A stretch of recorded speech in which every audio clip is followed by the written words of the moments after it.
Welcome to COMMI3CAST, the show where we look at the representation of communists and communism in your dirty Western pig dog propaganda movies.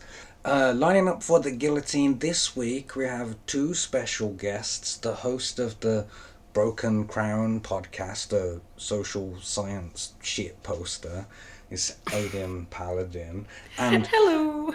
the dungeon master who doesn't like pasta is fucking Bill. He's here as well. Hello. Don't listen to him, Pastor. You're one of my favorite people. Pasta is unfortunately one of our friends. And Bill was not a big fan of pasta, though, I would say that is in terms of like the food. Yeah, that You that doesn't was like tomato sauce. so. Yeah. Welcome to the show, comrades. So the first question that we ask guests on CommicCast is, who is your favorite communist, like real or fictional? Not a big fan of any of them, to be completely fair with you, sir. Well, you! Oh, Comey Mark's my favorite communist. There we go. Drago, obviously. I must break you. Ivan Drago is currently leading, like Ivan Drago on worked, that yeah. question. Or, But in post, like when you said Comic Mark, fireworks went off and stuff. Like I have to go back and edit that in. Um, who is your favorite communist? you! Oh, Comey Mark's my favorite communist. But usually, like for this show, I take suggestions from the people in the Discord group. And there's also if you go to commonmark.com, there's a page on there, like where you can submit a movie for us to look at, maybe featuring your favorite communist or whatever.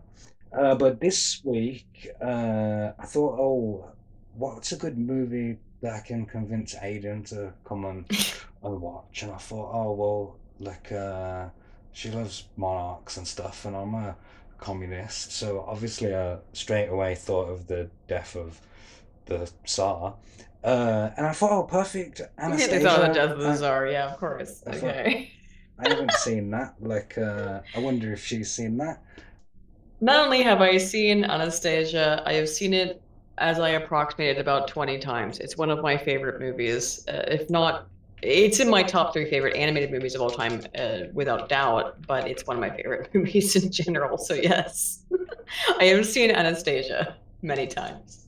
Uh-huh. And what about you, Bill? Like, I've seen it piecemeal over a period of about 2 decades. all right, so going into the movie, what I was expecting was some like pro-royalist propaganda traipsing around cosplaying as a fake Walt Disney while wearing the skin of a dead princess. That's like what I was expecting going in.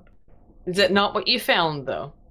Well, we'll get to that. So, I have a synopsis here from IMDb, the Internet Marxist database, for the movie Anastasia. And it says the last surviving child of the Russian royal family joins two con men to reunite with her grandmother, the Dowager Empress, while the undead Rasputin seeks her death. The synopsis already touches on like the thing that disappointed me the most about this movie. Like the bad guy is Rasputin rather than Yeah. the Soviets. Like they So, should have. who should we make the villain of this story about the Romanovs? I know, the Rasputin. orthodoxy. Yeah, it's so dumb, and it's just the beginning of like the historical issues with this movie. Like, Well, I think we should say from the outset that nothing in this film is particularly historical. It's complete historical Wait, fantasy. are you telling me that Rasputin did not have a talking bat? Who had I a know, really crazy. mediocre sequel to himself.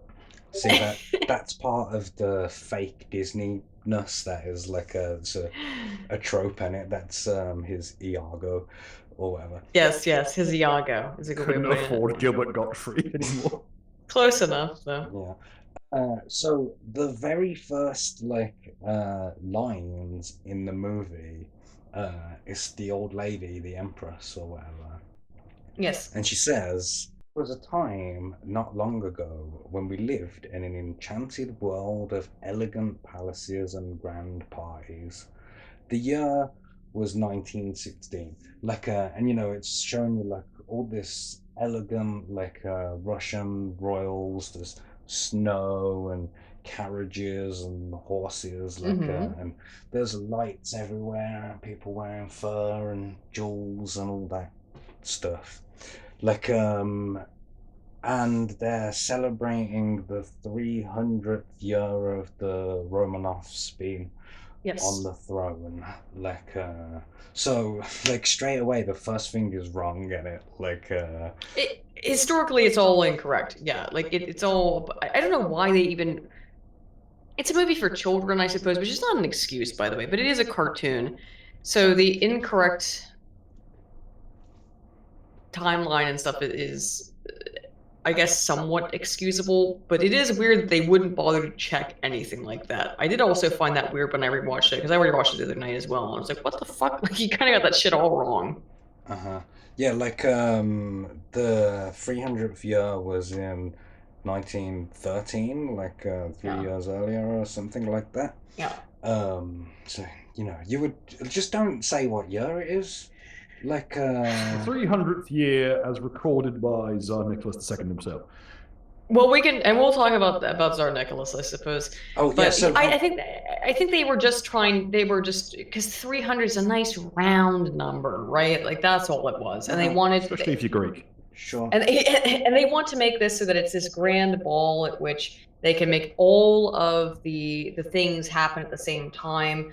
Obviously, this ball versus the uprising, the revolution, did not occur on the same night, but because it's a movie, because it's an animated film for children, you have to make it seem that it all occurred simultaneous. And I can forgive that, to a degree.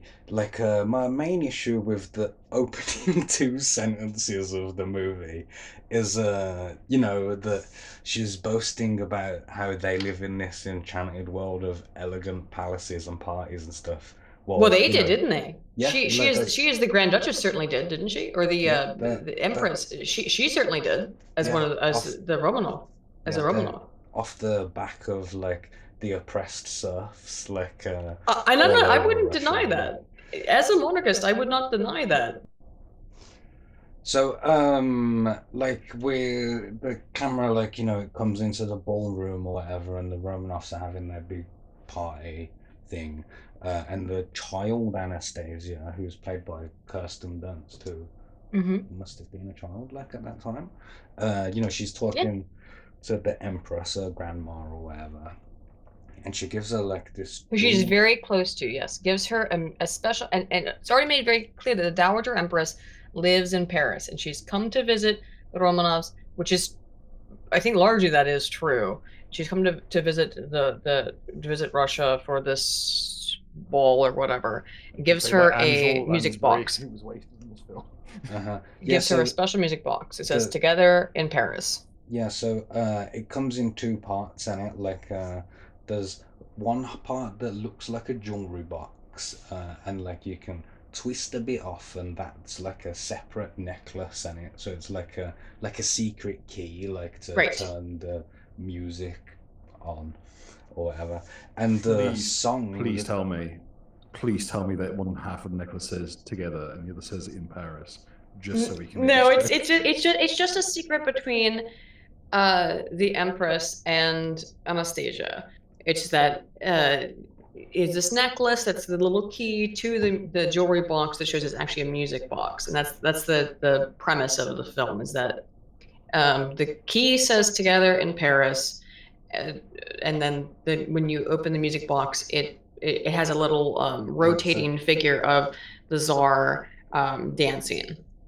And with the song that it plays is the lullaby that the grandma sings to Anastasia, like to get her to go to sleep or whatever. Dancing bears, painted wings, things I almost remember. Yeah, I know. I told you I've watched this movie 20 times. Once upon a December. It's a great song. Yeah, Cute little song. that is the one.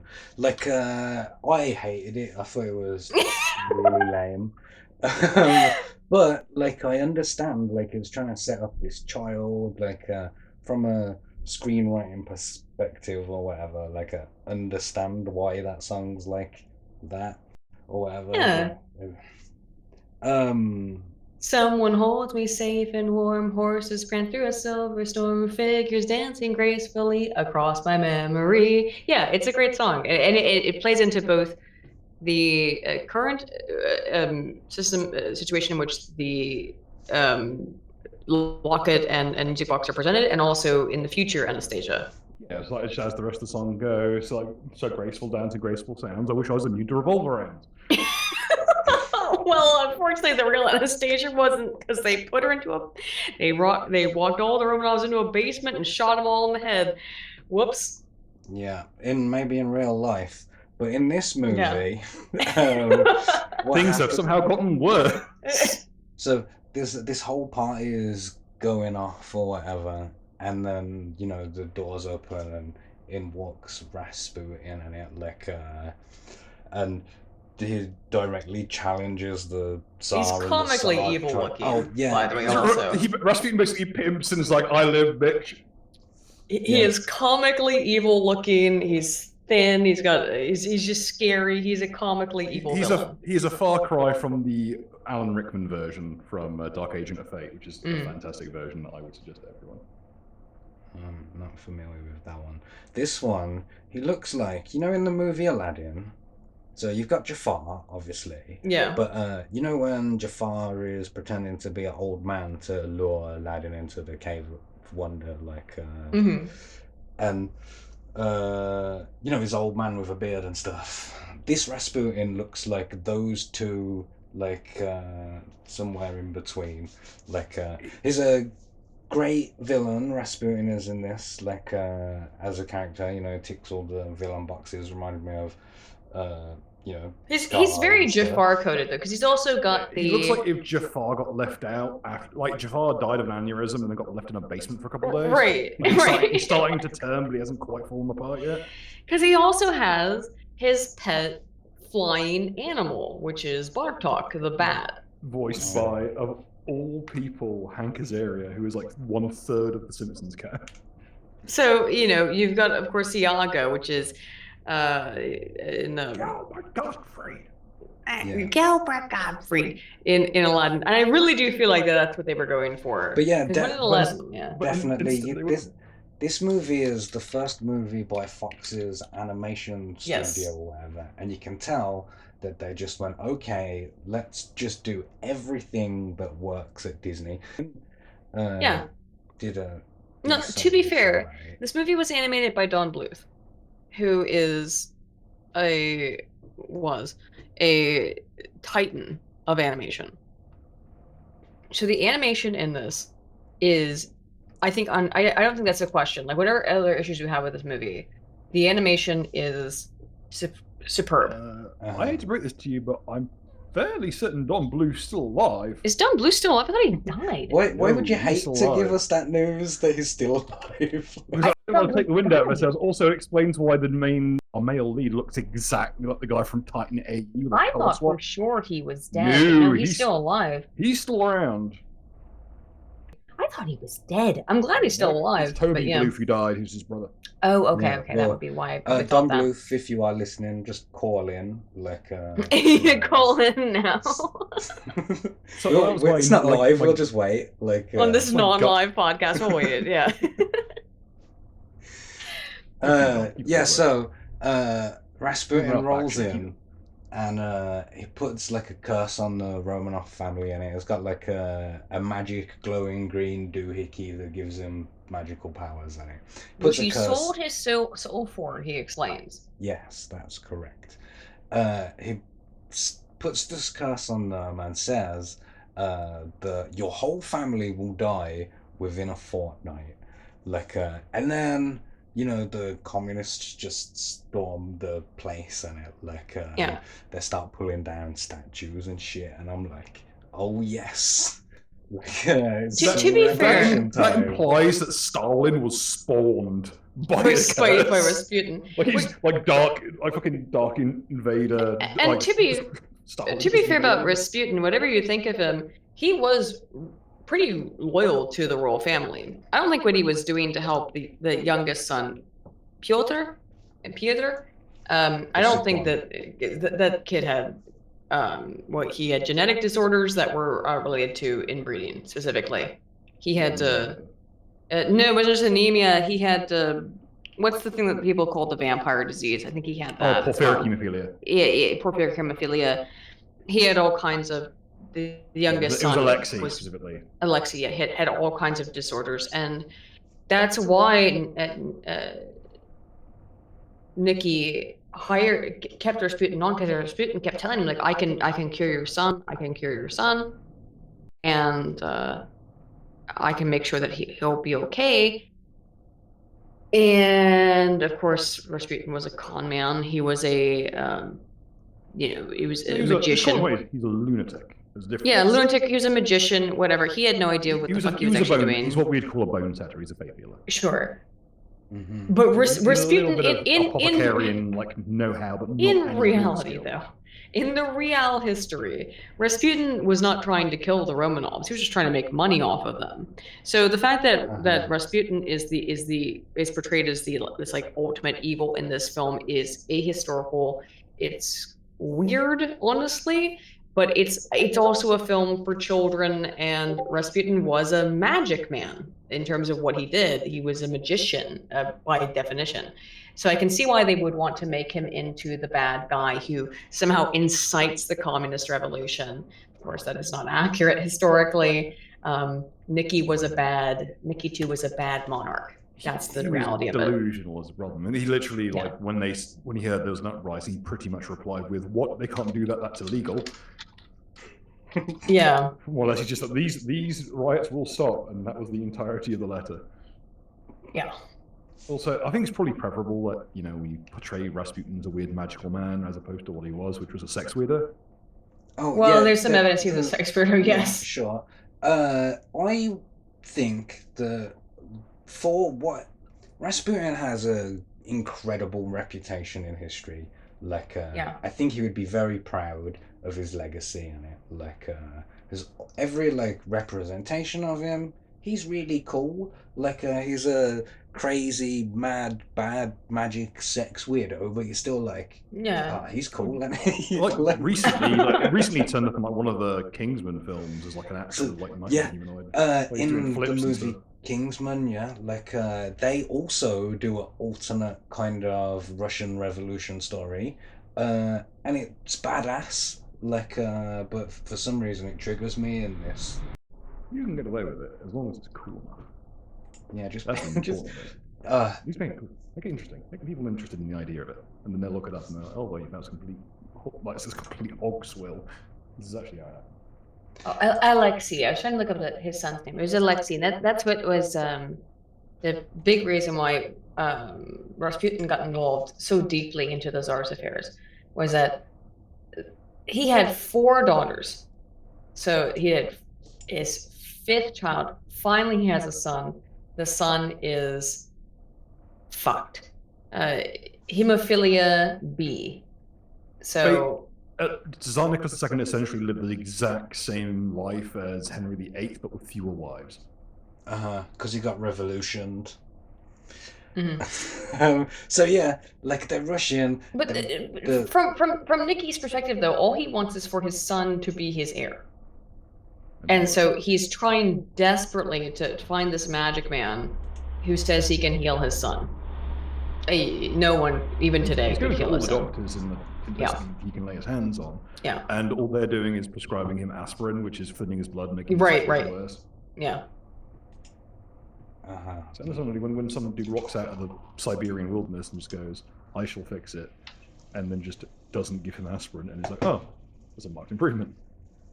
bargain. But the reality is that the whole idea that the Tsar was taken psychologically or magically by Rasputin is because he was absolutely again, as I've established, Nikki's not quite right in the head. He's slow because of his brain oxygen deprivation in infancy, and all he wants is to have a son to carry on the Romanov line. And his one son he finally gets has this horrible blood disease. So yeah, he's desperate for anything. And that's what happened in reality. That it's crazy. Like, I don't mean to be all far left communist here or whatever. Like, but why not? Women can be kings too, bro. To be honest, he should have just left it to one of his daughters. I agree with you. It was kind of ridiculous. At that point, it was not weird at all. Far from weird. Women had been queens for a very long time. He has 4 daughters who could have been queens. So Russia and Rus have got a long standing history of female monarchs who actually pulled their weight. And they do, yes. Actually, Rus was in large part established by a woman. So, yes, Olga... It was Christianized by Olga. Olga Christianized Rus, yeah. So it wouldn't be weird to have a female monarch at all. But Nikki, again, you have to remember, Nikki's not all right in the head. So perhaps Olga's not the best example, considering her murderous streak. She was a murderous. She did go on a murderous rampage too, which is appeals to me, but that's not going to be everyone's cup of tea. But there were plenty at this point of very successful, very well loved female European monarchs. So the idea as to why does it have to be? Why must it be?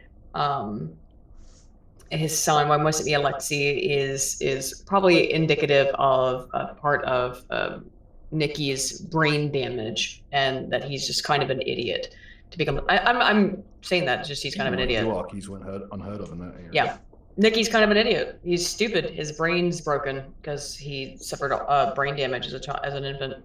We're dealing with the compounding of a person who should not be there. However, a person who should probably not be on the throne to begin with. True. I would say, however, about Nikki, everyone says he was really nice. Yeah, it's like the most pleasant ruler Russia had ever had, pretty much. Unfortunately, a bit soft in the brain. Yeah, because he's soft in the brain. So everyone says he's really nice.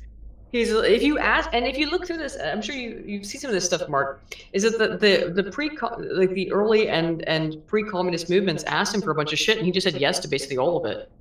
And he just was like okay to everything. Like yeah, an idiot. Well, we'll see why it made him an idiot later to say yes to everything. Well, he was gonna end like that either way.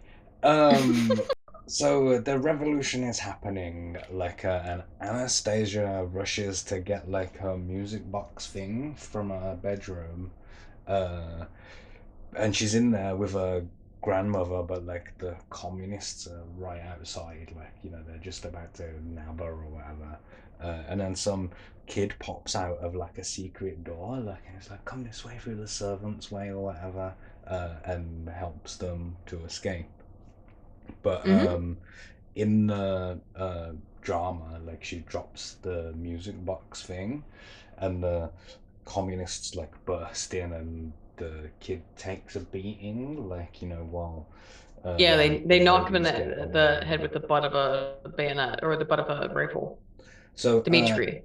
Yeah, an interesting fact that I found on IMDb, the Internet Marxist database, was that Dmitri was supposedly based on, it's got a real name, I'm not going to bother trying to say it. Dmitri was supposedly based on a kitchen boy who served at the Romanovs along with his uncle. When their family was executed, he was among the few members of the entourage that were spared by the Soviets, who sent him off to live with relatives, because he's a worker boy in it, like, not. Yeah, but they killed a whole bunch of other people who worked at the palace, who were the part of the proletariat, by the way. It depends what job you do at the palace. Oh my God, let's, This Mark, is the early era of the revolution where like murdering children whole cloth was still Well, just about frowned upon. It's fine, yeah. With this shit, I Wasn't the Mongolian campaign? rewatching this, I was in tears. I was in tears, and I'm not ashamed to say it. Like I've seen this movie, like this is like the 19th or 20th time or whatever I've seen this movie, and it was the first time I think that I've watched it after having become an overt and outspoken monarchist, and watching the basically where they murder the Romanov family did bring me to tears. I just have to say, I there was no reason to kill them. Nicholas had already abdicated, by the way. It was like, all right, I realize that this is outside of my control now. He abdicates, and yet they go and murder his entire family. You want to kill him? Okay. Boiled down to the White Army was actually holding their own in places, so they had to. Yeah. Yeah. Now, Mark, you said you want to get rid of you have to get rid of the children so no one else uprises, but maybe don't kill any of them, and you wouldn't have had any uprising ever. Which I mean, Oh, the whole thing no, is also happens if you kill the whole family. Someone always comes back. Haven't you seen any movie like where someone's Right. like, So, but no one's gonna come father. back if you don't kill their family Oh, Again, okay. in a dirty hole in the basement. Now, the important thing to Which is note what is they that did. the White Army at the time was still doing the rounds in certain places and was still building influence, especially in Mongolia, where they were actually at risk of like gaining ground in places. So I would say that perhaps the Romanovs would have been more useful as hostages, but at the same Absolutely. time, as long as they survive, so does the idea of a return to form. I think Well, I absolutely so, think that the yeah. Soviets would have been better well done by holding the Romanovs as hostages. Yeah. Killing the whole family has created, to this day, by the way, if you look at the polling, a large percentage of people in Russia who want the return to the royal family because they believe that the whole thing There was is fucked. a subsect of Orthodoxy devoted Yeah. to Yes. them as martyrs, Yes. if not prophets. Yeah. Yep. The Empress in this movie is an Orthodox saint, apparently. I read that. She is. Yeah, so Which is the Dowager Empress was who is Nikki's mother, to be clear. Uh-huh. Or do you mean Nikki's wife? Oh, I can't remember. The Dowager Empress, quite his sure it mother, was is the a saint, I Empress. believe. Yeah. Yes, it's considered a saint in the Orthodox Church. Yeah, so that's what I was going to say. One of the issues in the Soviet experiment, one of the lessons that we can learn from that is like they should have puppeted the royal family and puppeted the Orthodox It would have been better for them. Church. Yeah. Like just not because they're good, but because they would be useful for the dissemination of propaganda and it. Like, So in Anastasia, she's able to get away from it, while the rest of her family is shot in a basement, which is what really happened to Anastasia. Let's just be clear. Like they said, they never found her body or whatever. She was killed in the basement. They've now, I think, admitted that they did find her body and her remains, that she was killed along with the rest of them. they actually confirmed the finding of the remains of Anastasia like after this movie came out, about 4 years after, I think. I did mean to note that down, but I didn't do it. So yeah, it looks like Anastasia slipped out this back door and she's gonna get away, but then surprise bitches, like Rasputin he leaps off a bridge and now he's like got the princess and they struggle for a bit and he falls into the ice and dies, like, which is like a little Easter egg to the way that, you know, his body was dumped into an icy river. I think after he was that is kind of a assassinated. cool Easter egg, I guess you want to call it. Yeah. So the only thing they got correct. pretty much. So they keep running, Anastasia and the Empress, and they get to like a train station or something, and they're doing that thing that people do in movies, you know, where they run after the train, like, and try and jump on the back. Yeah. Like, and the Empress does it, and it's going too fast for Anastasia, and she can't keep up, and then she somehow like falls Knocks over, her like head. knocks herself out, like, and the train just goes. And it's like when I was watching And that, I was like, retrograde amnesia. well, Wouldn't it have been a way easy to just say Rasputin made her forget? It would have, you know what, you're right, Bill. Wouldn't it have been way easier just to say that. Well, no, because the only reason that wouldn't work is because the whole plot of the film is that Rasputin has traded his soul to kill the entire Romanov family, and then he can't figure out why he's still stuck in limbo instead of in hell. Which presumably is a thing. By the way, that's not explained in the film either. He's like, "Why am I stuck in limbo?" You know that your other option there, Rasputin, is being in hell or trading your soul for this shit. So I guess he'd rather be burning in hell. I don't know, or he's confused by it. But is that the curse wasn't completed, and that's his whole goal in the film, is to complete the curse by killing the entire Romanov line. Yeah. It points to another factual inaccuracy in this movie about like that purgatory exists. So, you know, because all of that stuff's made up. So for me though, the part that like I was angry at the movie for at this point is like the Empress just doesn't just jump off the train, like which is what she's would do. Old. She's like 70 years old. But she managed to Sounds jump. Lansbury, she'll disintegrate on contact with the earth. Yeah. She's like 65 years. I think she's about like 65. She managed to run and jump onto the train in the first place. Like she should jump off. Like you should never leave your child behind while you're on a train. The train is already taken off. It's gaining speed. You know what I mean? I don't care if the train's going at 100 miles an hour. Like I'm not. I know. I get it, but I feel like you have a self-preservation need, and maybe she thought that Anastasia was already dead. She died when she knocked her head, you know. Which I'm saying I can understand why. I mean, it's not. But we know that the Dowager Empress doesn't stop caring about Anastasia just because she lost her at that moment. Obviously, she then spends the rest of her life trying to find her.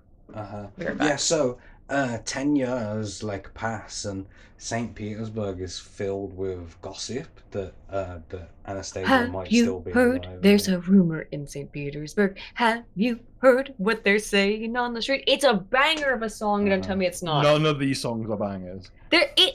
Don't you fucking tell me that Have You Heard There's a Rumor in St. Petersburg is not a great fucking song, Bill. You're fucking with me. I will give you this, that it's the best song in the movie. It is the best song in the movie, that's for sure. Competing with the Rasputin song, which is best Somewhere down this road. You know, there's Rasputin so many good songs. Song, which is best described as Be Prepared, but with a brain hemorrhage.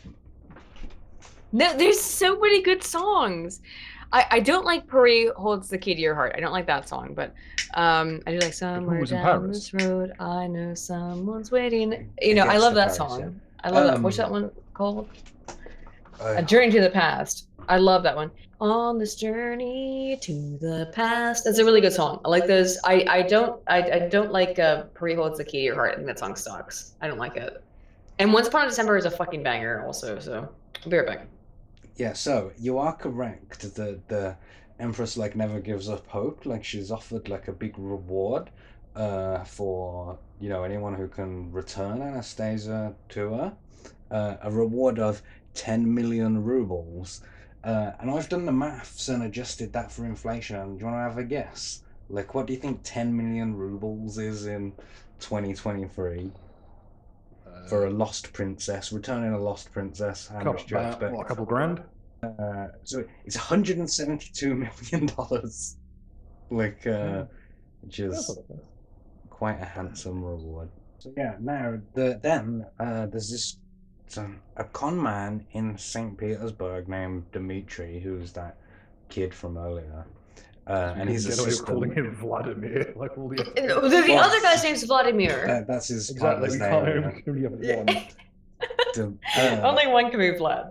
Yeah. So Dmitri is played by John Cusack, and Vlad is played by Kelsey Grammer, by Fraser, like his like Russian Fraser, and they're doing like this kind of Russia's Next Top Model thing, you know, to find like a woman that they can pass off as Anastasia in the hope of, tricking the Empress into giving them the $172 million. We're doing next top model. We're going to see who fits the glass and the gaunt revolver bullet. I mean, if you don't recall, because you haven't seen it, Bill, like one of the women who walks in is like this skinny, thin, like old woman who's like, "Grandmama, it's me, Anastasia." Yeah, like so. They can't find any woman who even slightly fits the bill for what they're looking for. And what I loved about it is because this is a musical, like, and everyone is singing everything, like half the dialogues in musical form or whatever. He's just announcing to the entire city of St. Petersburg his plan, Yes. and everybody is doing their choreographed dance moves because you know they all know the words because they all know his plan. Like, and that annoyed me. Like, while I was watching it. Find a girl to play the part and teach her what to say, dress her up and take her to Paris. You know, that But who was in Paris? Who was in Paris? The Empress is in Paris, and that's where. So, an interesting thing: Dmitri is the only handsome man in the whole movie. Yeah. And he's a palette swap of the guy from Titan AE, but shorter. He is. Well, it's again Don Bluth, but yes, he's very handsome. He was really he's into the only vent handsome haircuts. man. Everyone else is like aggressively ugly. I'd say even Vlad, who he's fat, you know, who's Kelsey Grammer's character, but everyone else is like aggressively ugly. But he's of course boyishly handsome. He's boyishly handsome, like perfect facial features. Yes, perfect facial features, you know, and very handsome. And I always enjoy in movies like this seeing who did an accent and who didn't. Like, he didn't do any kind of accent. No, he certainly doesn't, but Kelsey Grammer like fully goes like into it, like to a degree that we might say was problematically. Chris Lloyd kind of does one, but it comes across as like tastefully just whimsically mystical rather than he's just doing an evil wizard voice. He's not really doing a Russian voice. Yeah, the movie looks so much nicer than that. Like, the animation is truly beautiful. Like, and at the start it was like setting up this fairy tale with the palaces and the carriages and all of that stuff, like I thought, oh yeah, well, you know, it is the fairy tale palace and carriage. Of course it looks nice. Like, and I was waiting for the moment where like that would drop, like in the movie, and it doesn't. Like, they maintain like that high standard of artisticness the whole way through. I think it's very well lit. But it's also out of like light shading on Rasputin's face from all this glowy green bullshit. What I want to point out about this particular part is because this is the song "Rumor in St. Petersburg," which is, I think, the only thing that you could point out to in the entire film that is potentially anti-communist in its messaging. Yeah. So it has a line to the effect of, "Since the revolution, everything's so grey." Like, thank goodness for the gossip that gets us through the day. Yeah, it says St. Petersburg is gloomy, St. Petersburg is bleak. My underwear got frozen standing here all week. Oh, since the revolution, our lives have been so gray. Thank goodness for the gossip that gets us through the day. Oh, have you heard? There's a rumor in St. Petersburg. Have you heard what they're saying on the street? Yeah, like that's the only thing that's like that's in any way anti-communist about the entire film. Like, that's the whole thing. Even when the revolution happens and the communists storm the palace or whatever, they're not even really that communist looking. They're just like generic rebels. I mean, they're wearing green and they've got hats and flaming torches. Like, they're just a sort of generic mob, if anything. There's no emblem. I would say maybe there's no emblems on anything. No, yeah, they don't have any flags or anything, which they definitely would have. I'm trying to remember. I'm trying to remember that she says something. Comrade Flamenkov is the, I'm trying to find her name. The only other thing you could hear about that would possibly be like rude towards, or as any kind of relationship to communism, is when Anastasia's leaving the orphanage as an adult, and Comrade Flamenkov has found her a job at the fish market down the street, and she calls her, "Thank you, Comrade Flamenkov," and she waves goodbye to all the other children at the orphanage. But she says thank you to Comrade Flamenkov. She just call her comrade, you know. But that's I don't find that to be extremely like anti-communist either. It's just the way that things were at that point in time.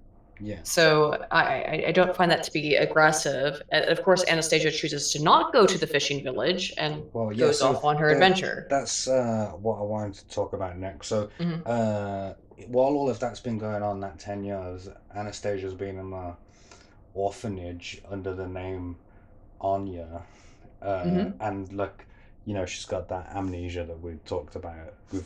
Doesn't know who she is or any of her past. All she's got is the key, like the necklace thing for the Together in Paris music box with the clue, Together in Paris. Yeah. So she comes out and she's wearing like this shabby brown dress thing and a big green coat that's way too big for her, and a matching hat and long scarf and fingerless gloves and black tights and these little brown boots, and I'm just like, damn, it's gorgeous. Like and in the back of my mind I'm constantly comparing this to a Disney movie, like and compared to other Disney princesses, like Anastasia like blows them out of the water. The fit goes hard is what we're saying. Yeah. I do think the fit, I actually love her like initial outfit with the big baggy coat and the hat. I love it. And the scarf. I intend to survive winter this year. Yeah. And her hair's all like choppy and uneven and stuff. Like it's great. So then she goes to St. Petersburg in the hope of traveling on to Paris, but turned away for not having an exit visa. She doesn't have her paper. She doesn't have the proper papers. She's trying to go to Eastern Europe. To Western Europe. She doesn't have the proper papers, so she's denied. Yeah. So then some wrinkly old lady tells her to find Dmitri, and that he's staying at the old royal palace. So she goes there, and when she goes in, she gets like all these weird cryptic flashbacks or whatever. Before, like, she has, it's not even vague. She has an active fucking hallucination where the photos or the paintings on the walls come to life and dance around her in front of her. But she ballroom. She doesn't get it at this point. Like, it's obvious to us, the viewers. Like, but she's still like, why is this? Why is this happening? Yeah. Yeah. So then she bumps into Dmitri and the Russian Fraser. While they're standing in front of like a giant painting of the Romanovs in the palace, and Dmitri like notices how much she looks like Anastasia, and obviously they've been looking for someone to pretend to be Anastasia. Like, so an interesting fact that I found is that portrait includes like a picture of a spaniel. And the spaniel is real, like his name is Joy. Really? Yeah, and it belonged to Anastasia's brother, you know, your boy Alexei. And that dog Joy was found like alive, like after the family had been killed. But Anastasia's dog Jimmy. Well, at least they spared one of the dogs, I guess. Spare a dog and a kitchen boy, that's all you need. For a revolution. You understand like why, like, the rewatching this as a monarchist, I'd say as a humanist, like why it's so upsetting it has been upsetting me now for years. The more I've learned about the killing of the Romanovs, why it deeply upsets me. I think even you can understand it, Mark, of like what they did to them was excessive, beyond comprehension, beyond explication. They didn't have to kill all of them like that.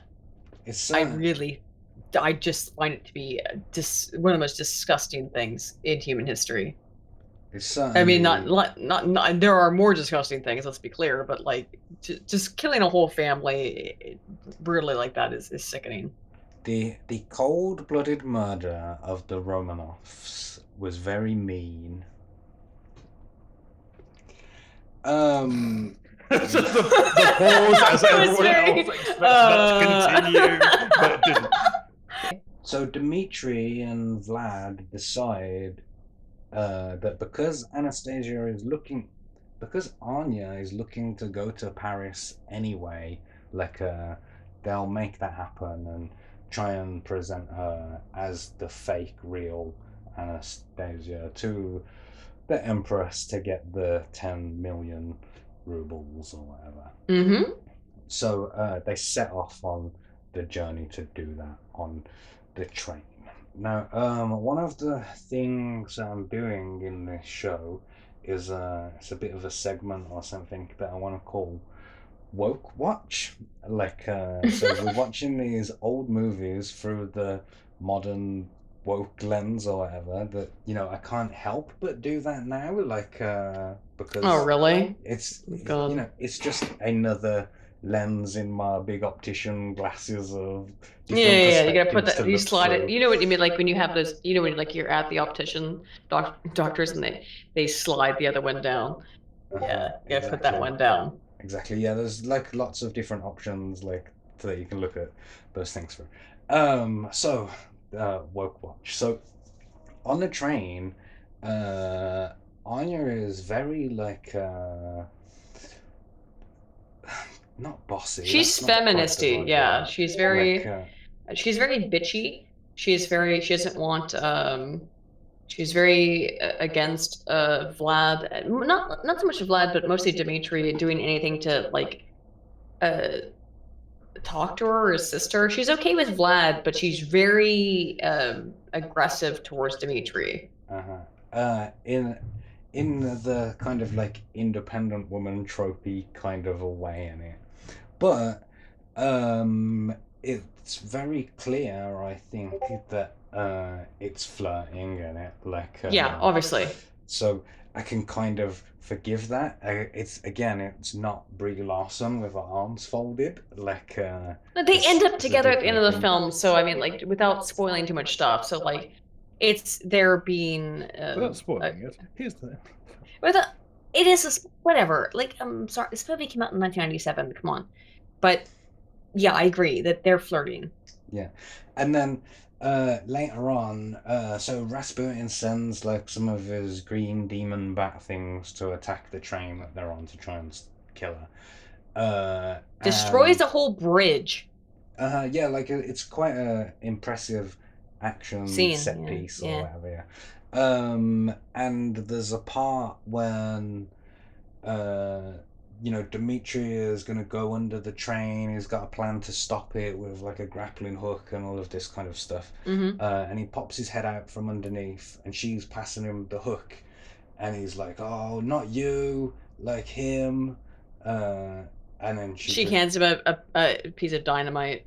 Oh yeah, there's that part as well. Yeah. So the point that I was trying to get to is like of this question of, is she like a Mary Sue character? Like, is she perfect at doing everything? And good question. So I think the answer is yes, but like at the same time, so is the male character, like Dmitri. Yeah. Like I don't think Agree. that she ever like everybody is just really competent, like, and able to do what they're supposed to be doing. Like so is Vlad. I think you're completely correct in that assessment. In that, it would stick out to me if Anastasia was so much more competent than Dmitri, but she's not. Like they're working together. Like that's why this movie doesn't pop out to me as some kind of feminist film where Anastasia is a Mary Sue character. Is she a Mary Sue? I guess, but if she's a Mary Sue, then Dmitri is a Gary Stu. They're competition. They're both very competent characters, in which case I don't think either term applies in the film. They're just both competent characters. Everyone's operating at roughly Yeah. the same kind of tier. Yeah. Like Rasputin, on a whim, destroyed a country. Yeah, right. So I don't think either character is portrayed, and all she does is she hands him a piece of dynamite. It's not like she like does some kind of insane feat of physical strength. She finds that there's dynamite in the car and hands it to him. He's like, that'll work, and he puts it into the train is like to get rid of the excess weight so they can jump off more easily without going at super excess speed. So yeah, I think that there's people of both genders working together. They are not portrayed as one being better than the other. This is the way things were in 1997 versus how they are now. This is a good film, in my opinion. Well, Victor managed to maintain being fat despite living in the Soviet bloc in the fucking 20s. No, he's a rich guy though, and he hangs out with Sophie all the time. So in Paris. And a detail that you missed in your retelling there is that the dynamite that she finds is actually found by the dog. Dog, the dog finds it. Right, she doesn't even find it. The dog finds it. Yeah, which is the dog. So there's a dog as well. She's got like a little dog called Puka or whatever.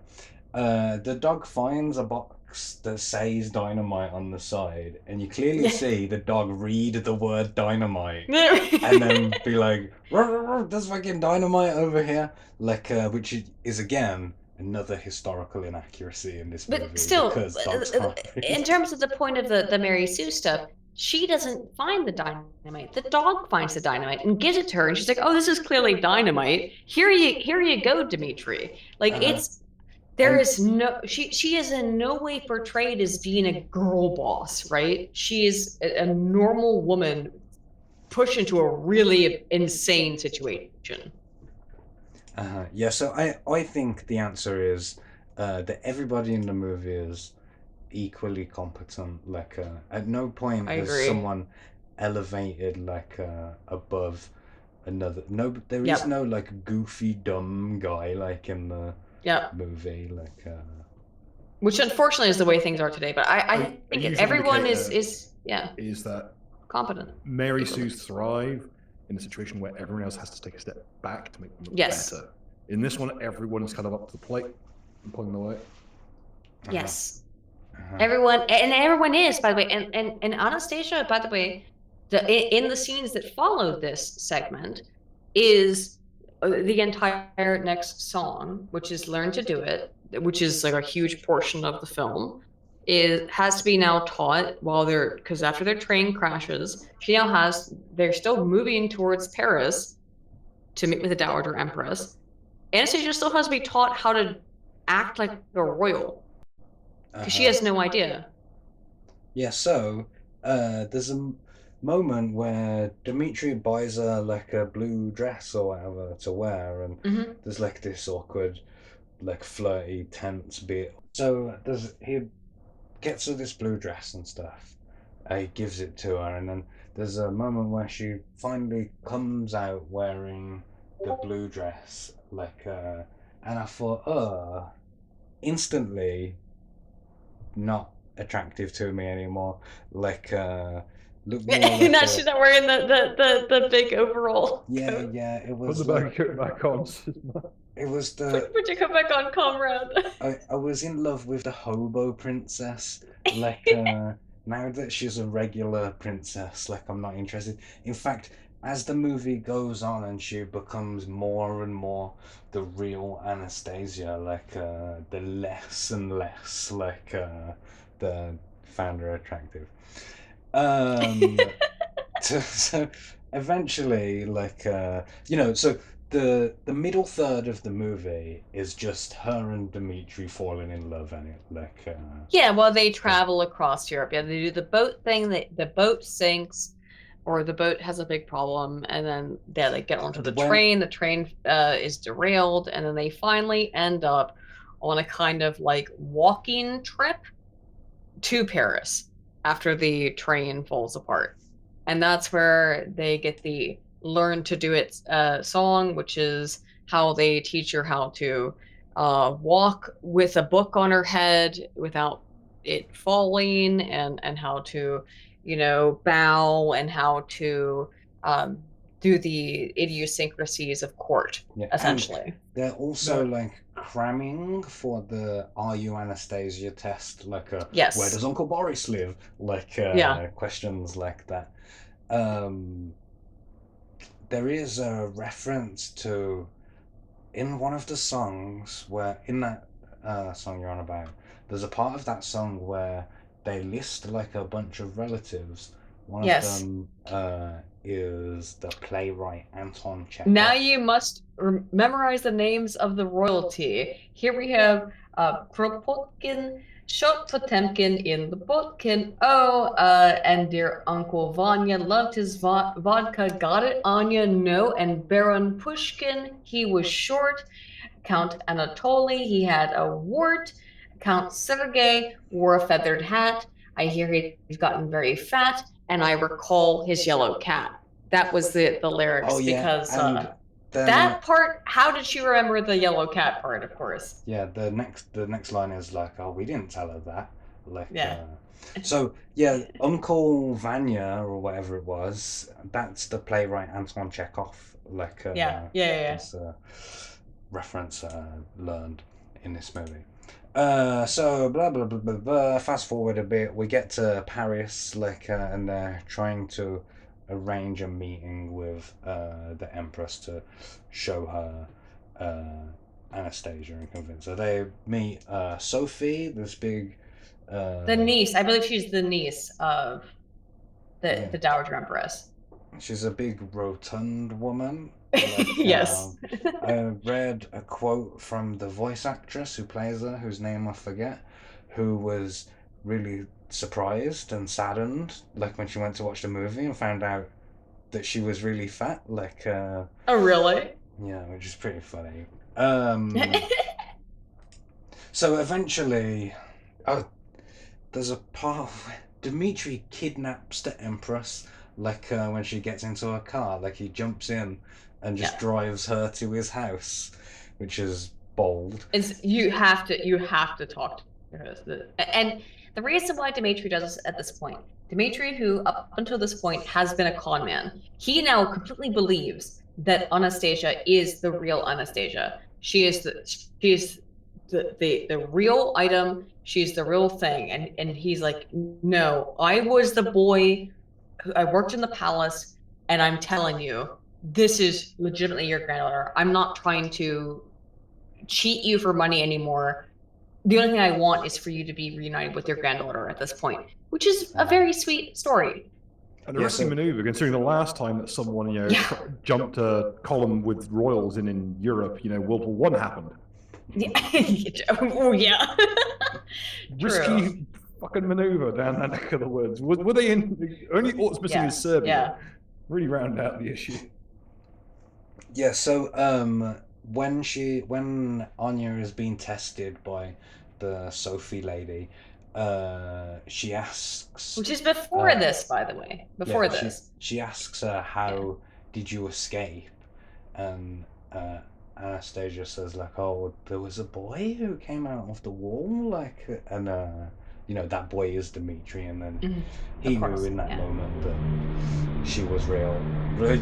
Obviously, she's real. She's a human. That's a joke in the movie as well, isn't it? But yeah, that just leads into what you were saying. So when Sophie questions her, like, she has the right answers, but at this point, the Dowager Empress has heard so many women, so many girls come to her and claim to be Anastasia. She's just done with it. So that's why Dmitri kidnaps her, essentially, and says, "No, you have to listen to this woman because she is actually your granddaughter. You have to." Because she was done listening to them. So then they have this meeting, Anya and the Empress or whatever, and she explains that she doesn't really. She explains that she's just trying to find out where she belongs, like, and who her family is, like, and as they talk, she shows her the necklace locket thing, like, and then when she puts it into the music box and the music plays, like her memory is just like fully back. Dancing bears, painted wings, things I almost remember. Yeah, you get all the lyrics, and it's, you know. Can we get an edit It's of a this song. where as soon as she puts in the locket, it just says, "I'm so fresh you can suck my nuts" by Soulja Boy? I'm so fresh you could suck my nuts. I would love to see that. We need the abridged version, Anastasia. I'm so fresh you could suck my nuts. Swag. And then we realised that the entire plot was just so that Vladimir could get his leg over. Well, I think he does. Like He does, at yeah. the end. Not Vlad, Dimitri. You might be yeah. facing down. You might be facing down tags, but I'm all about that dump truck. I think that Vlad gets some action with that Sophie woman. He does with Sophie. murdering- With Sophie, yes, he absolutely does. He and Sophie are clearly like in a relationship already. So So the Empress like calls Dmitri up or whatever, and it's like, "Here you go, bro. Here's your 10 million rubles," and he declines the rejects it, yeah. reward, like saying that he just is happy for Anastasia to be back with her family or whatever, and he leaves. Like, he gives up like the woman that he loves because he knows that she'll never be able to marry him, the kitchen boy or Yeah. whatever. And on the way out, like, he sees Anastasia and he doesn't like just confess He says- like his love to her. He just like, Yeah. bye or whatever. He says like good evening, your highness, yeah, or something, Yeah. and bows and leaves, yeah. And then as he's walking away, like, I felt genuine like emotions and it like inside me. I like, did too. Yeah, I felt emotions the entire movie. This movie makes me very emotional. So at the start, like, I was so angry about how they botched the revolution, and then like looking for Did you think Oh. they think they botched the revolution? this whole. Yes, like but Well, Mark, within- you're the communist here, so tell me how they botched the revolution for a children's version of trying to represent it. I'd have just done it straight. Like, I'm badass like that. Okay, I'll just put it this way. Did they or did they not actually kind of gloss over the fact that the communists took the entire Romanov family and shot them in a basement? That part makes me really sick. So I have a hard time getting past that part. Is that like he had already Nikki had already abdicated. Look, we know that we don't agree on politics, obviously, on this part of politics. But I think he could have maybe not killed all of them, including the children. Killing the children in a whole is where I really draw the line. You're going on about, don't murder children again. Oh my God. Yeah. Oh, don't Right, murder right, children. I know how goodness. difficult to not do that. Weird. What's your views on child murder? So I think the start, like, all that it would have needed was, that trope of when they roll the flags down the wall and stuff. Like, it just needed more of that.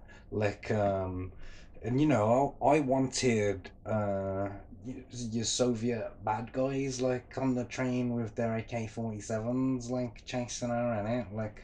Yeah. But like, can we please go back really quickly to the murder of children? Goodness sake, you're a broken record. We get out, we got it. I'm just sorry. I just want Mark's reaction to: do you think it was acceptable to murder the under 10-year-old children of the Tsar? Did you drag me in here so you could ambush this man with this? No, I'm not trying to ambush anybody. I'm just asking. Mark, you know that you're a good friend of mine. I don't. I'm just honestly curious about your opinion on this because this is something that is a hang up for me. I can't get over this personally. I wouldn't order the murder of the children, and I wouldn't do the murder of the children. But do I understand the decision to murder all the children, like, from a tactical, long-term perspective? Because they'll come Sure, back. Because like, they'll I come get for you. it. Yeah. Like, history is littered with the sons of deposed kings coming back, like, that happens. It's good enough for Richard III, it's good enough for the commies. No, I mean he's right. He's right. Is that like And it if you doesn't. You don't don't even need the royal guy to do it. You just need to be able to hold up like the child in it, like you hold up a baby and say, "This is the king," like and then it's a symbol like for like the in people. Lion And like King. I did say earlier, like that I would have appropriated those symbols for my own ends, and it like I'd have had the king showing in the mine, like doing work and stuff. Not like because I'm like, go do work. It's like even the king does work now, like in the Soviet Union. Do you know what I mean? Like same thing with the church. Like when you remove those things, I uh, just all I wanted was, and you gave it to me, is that like it gave don't it to me murder the admission children. that Fine, that murdering fine. the children was wrong, and that's what I wanted because uh it's a thing that to this day when I read about the Romanovs, whenever I see anything about the Romanovs, it makes me cry. So thank you for I Sure. guess help me out on that. I, Let's th- finish I the think film we then, because we're here at the end. found. I think we found the trailer for this episode, like Yeah. in that part somewhere. Like, yeah. So basically, uh, Anastasia is recognized as the true Anastasia. Dmitri has left, and then there's like a big ball, like a party that Rasputin is planning to Rasputin attack. tries to attack with his weird demon things, Uh-huh. green demon things. And then when she is there, like she has a conversation with her grandmother, who tells her that Dimitri didn't take the money. She believed that he did up Hmm. until this point. And she basically tells her like, you're like 20, like go and go and live your life or whatever. Everyone thinks you're dead. Everyone thinks you're dead. Why not? Honestly. Uh-huh. So she disappears into the garden, like chasing the dog, like through a maze, and Rasputin comes, and then they're on a bridge, and there's green demons and fire and smashing, and uh, then Dmitri makes his heroic return, punches Rasputin in the face. There's a bit of a fight goes on. Eventually, the heroes win. Because Anastasia smashes his green glowing magic Right. thingamajig.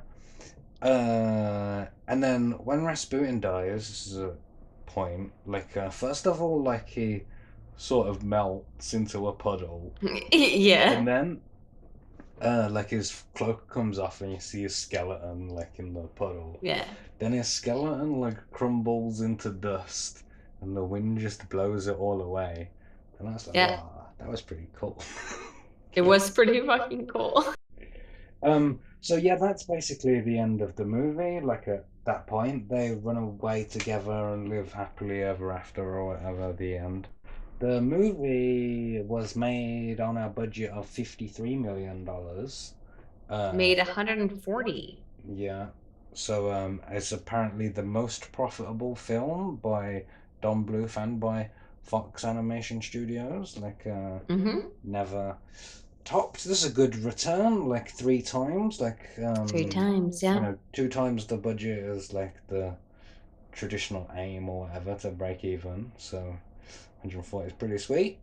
The reception's pretty good. Like it was quite heavily sabotaged by Disney, like re-releasing The Little Mermaid at the same time, Yeah. and then just like throwing movies into the cinema just for people to watch that Yes. instead. I Disney read. was very angry about this film because they didn't want any. They have a monopoly on the princess market. They're like, you're not allowed to do that. Uh-huh. They even banned them from advertising in the ad breaks of any Disney shows, like on Mm. ABC. I want to say ABC's owned by Disney. I don't know if it was in 1997. So yeah, the critically though, good reception on Rotten Tomatoes. It has a critic score of 84% and an audience score of 77. So now what I'm gonna ask you to do is give me your rating of the film, but here on this show we use our own scoring system, the five hammers and sickles. There are All five right. hammers and five sickles.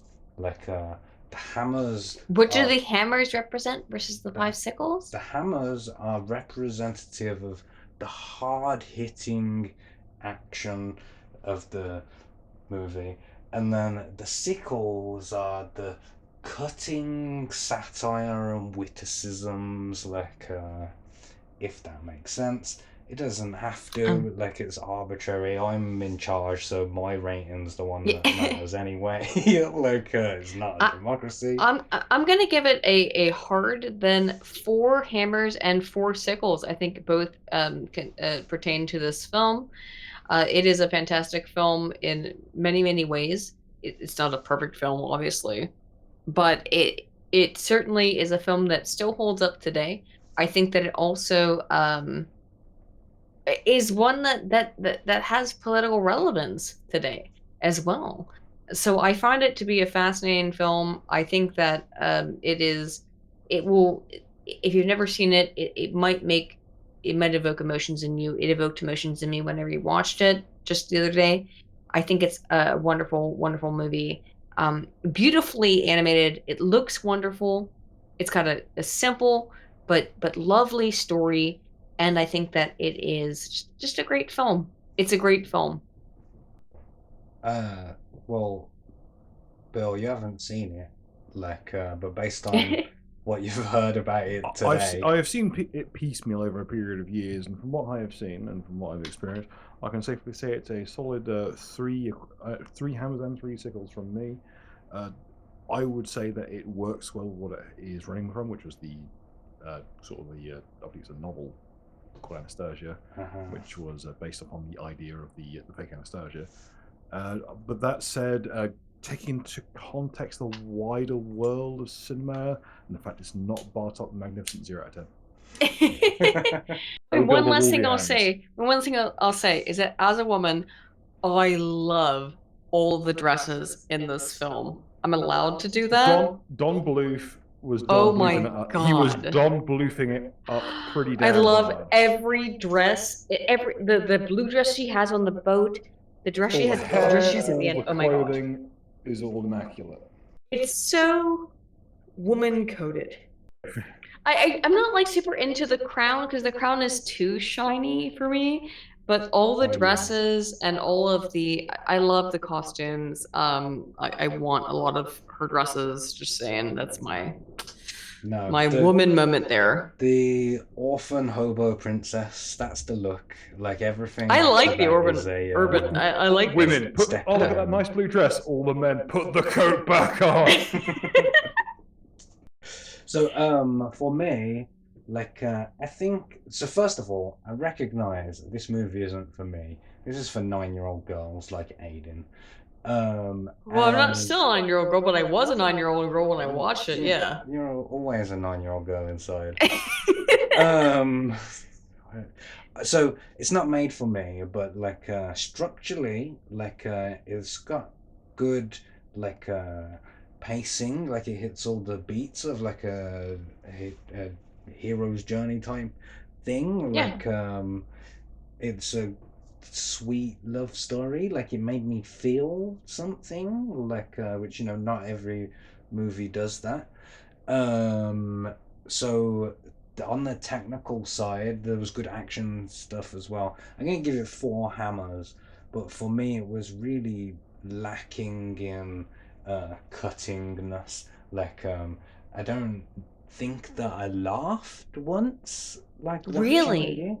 It made you giggle? But again, I'm not a fair viewer because I watched this movie when I was 12, so or 10, so it's not fair yet, right?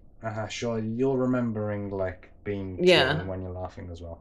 The only part that I did find funny was when they killed all the Romanovs. The 2 genders. And that was all over in the first 8 minutes. The part that brought me to tears is the part that made you laugh. No, it didn't really make me laugh. I'm just being. All right. I know. I figured you were being a little cheeky. Yeah, I didn't laugh at all. Not even at that. I didn't think So I'm so. gonna just give it 1 sickle. So 4 hammers and 1 sickle, the most like unbalanced score that I've given to anything.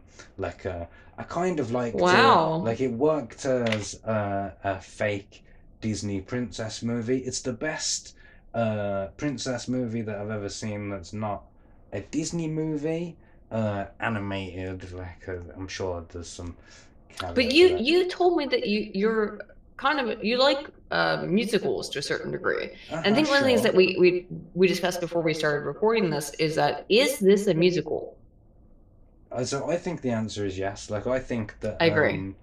If the character breaks into song like every 7 to 11 minutes, Yeah. and they're interacting with other characters using dialogue in the form of lyrics, like then for me that makes it a musical. I agree. So I agree with I you. consider Beavis and Butthead Do America to be a musical. So this passes my echelon of does it have a musical number? Yes. I do believe that this is a musical.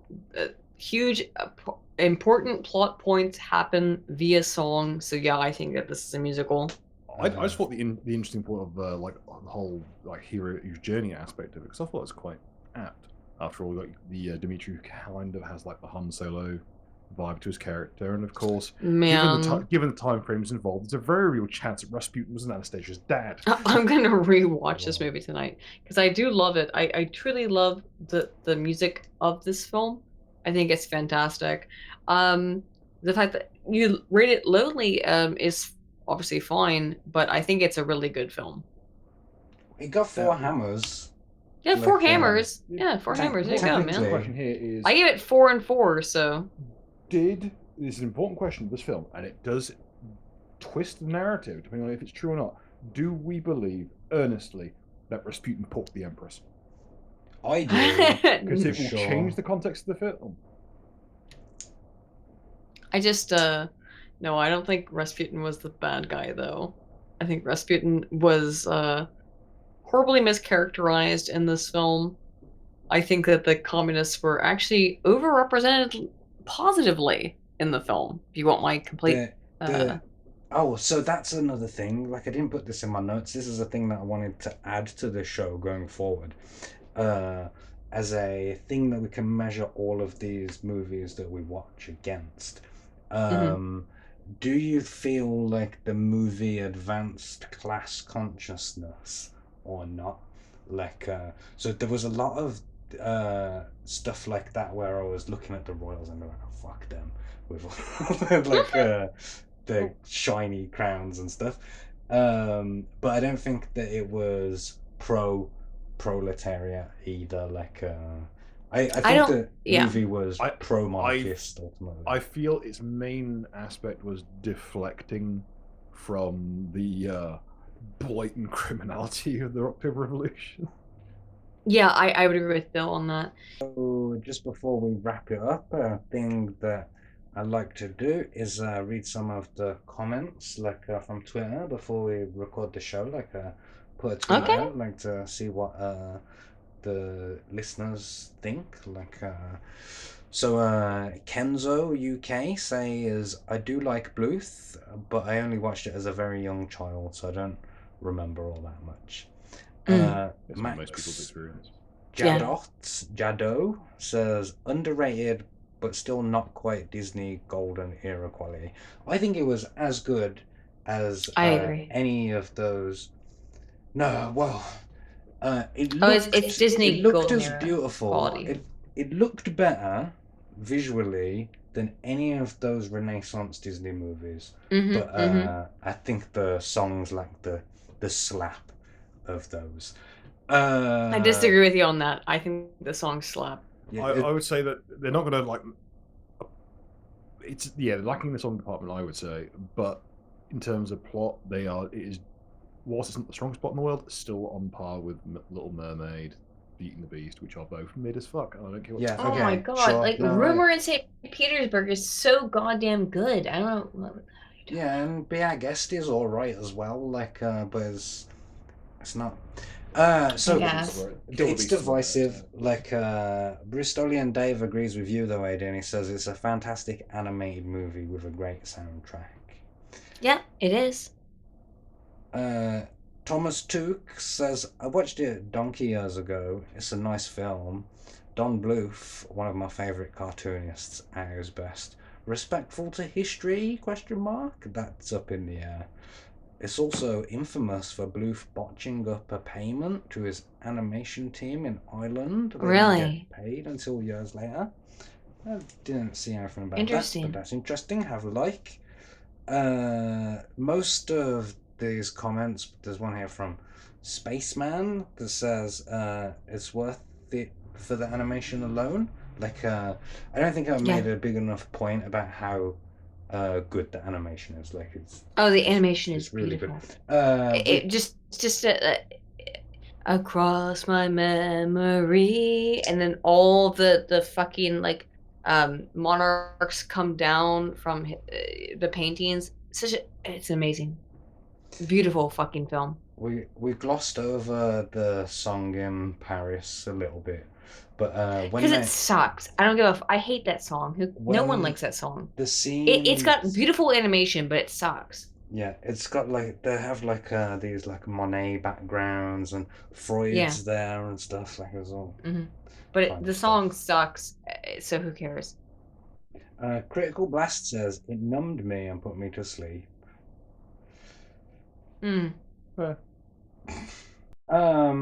Thank you, comrades, for coming on, giving me some of your Thank you, time this Conrad. evening to discuss this movie. If people wanna find you, follow what you're doing and stuff, like how do they do that? Well, you can always find me on Aydin Paladin on YouTube or at Broken Crown, which is my podcast channel on YouTube. That's how you can find me pretty easily. Bill sometimes shows up, but that's his only really Yeah. All other traces of me have been purged. That's pretty much just that. Mm-hmm. I'm just a broken ground. Alright, cool. Alright, that's the end. Bye. Bye.